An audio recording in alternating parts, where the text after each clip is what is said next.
Hi, I'm Iyan Breese with IB Training. I'm Casey Arnold with Unparalleled Performance. Today we're out here at Professional Fitness Institute and we're going to talk to you about cold weather training. Cold weather training is basically training outdoors when it's cold. Absolutely. Or in a cold environment. Some people don't like to sweat, so they turn their AC up and get it nice and cold indoors. Yes.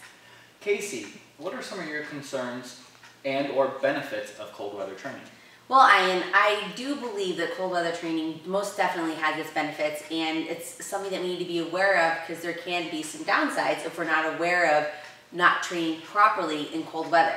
Everybody likes to be outside, and we all love to train outside year-round. So how do we train effectively and efficiently outside in those colder winter months so that we can still maintain our success and our health, but also not cause a detriment as well? That's a good question, Casey, because a lot of times during the cold winter seasons, we burn more calories trying to stay warm than we normally would during the summer months. And so watching how many calories in our carbohydrate intake to maintain a good balance is something that we need to really watch out for. Absolutely. Another thing would be vascular constriction. Your blood vessels, when they get cold, restrict to keep the blood closer to the heart. So that way your body is staying warmer instead of the extremities. So wearing protective clothing. Yes. Gloves, scarves, good pants or thermal pants, something to help you stay warm through your body so your vessels are not restricting. What do you think about cotton? A lot of people like to train in cotton t-shirts outside or cotton long sleeve shirts. What is the detriment to not wearing a more sweat wicking material? Cotton holds in moisture. As you're sweating and you're running and that cold temperature is hitting it, it causes you to start getting cold. Yes, it does. You can catch pneumonia, get a cold, get really sick because now all that perspiration is just sitting in the clothes instead of evaporating. And so that becomes a big concern, especially when you're starting to get 32 degrees or below, freezing. And Midwest, where I'm from, it gets pretty cold, Casey. It does get cold, especially in the mountains. It's freezing. What's the biggest concern that you see?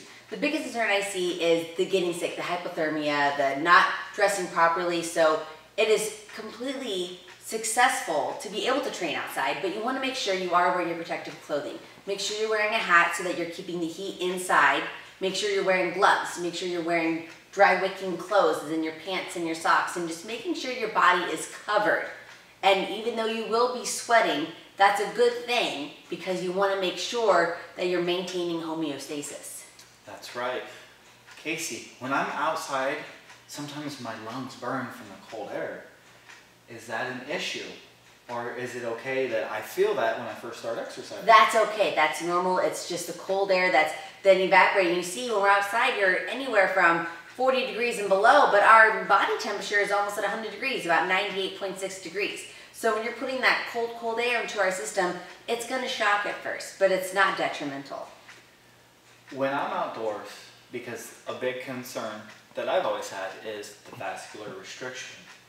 A lot of people don't seem to understand that as our blood vessels restrict and it pulls it closer to the heart, that grabbing equipment, how cold it can be on those fingers, the extremities, and trying to grip it, and people want to take off their gloves and then they start getting some frostbite, or the circulation is really poor in their fingers and they want to be out there for a couple hours working out.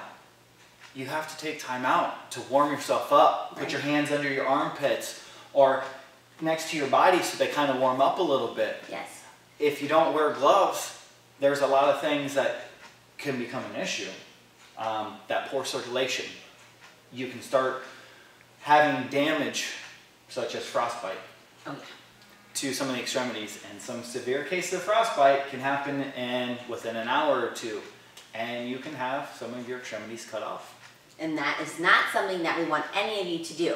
So in regards to our cold weather training, make sure you're smart by wearing protective layers of clothing, try not to wear cotton, and maintain homeostasis while also hydrating. Casey, what are some of the better exercises to train outdoors in the cold weather? You know, that's a good question, Ian. There's not really a limit to what you can do outside as long as you're smart about it. Running outside in the winter is great. Doing some cardiovascular exercises through strength training is great.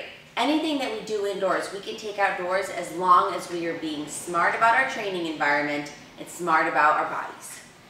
Have you trained outdoors, Casey? Yes, I have. What were some of the exercises you used? Some of my favorite outdoor training exercises, besides skiing and snowshoeing and snowmobiling, but more of our generic functional training exercises are, I love to train in the snow, and I love to do plyometrics outside, not on the ice, but also running outside in the cold. It's a very awesome runner's high. So everything and anything I can do. It's endless, really, what you can do. What I used to do was do a lot of powerlifting. Even in sub-zero temperatures, we would just put on the right amount of clothing so we stayed warm. A couple pairs of pants, some insulated clothes, some thermal gear for our hands. I would squat, deadlift, and bench in sub-low temperatures.